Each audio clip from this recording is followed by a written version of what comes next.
الواجب حراميات لا فيها لكن ده حراميات لا فيها عادية ودوها دلوقتي وداك على الدولة مش لازم الكلام ممكن تاخد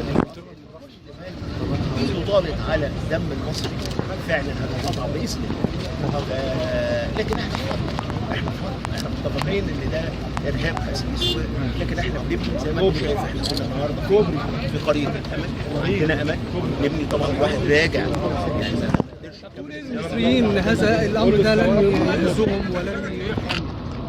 تقول ايه الشعب المصري؟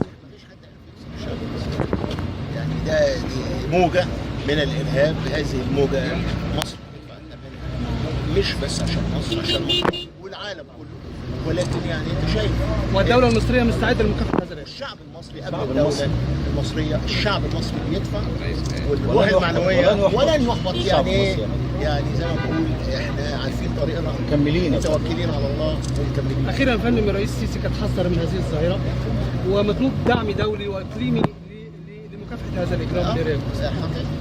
العالم شايف النهارده اللي بيبدا في سوريا والعراق وليبيا زي ما بقول الارهاب النهارده ده تجاره وصناعه وملوش حدود بيتصدر لكل مكان في العالم.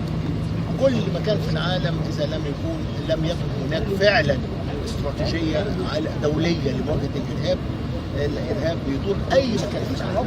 شكرا حضرتك.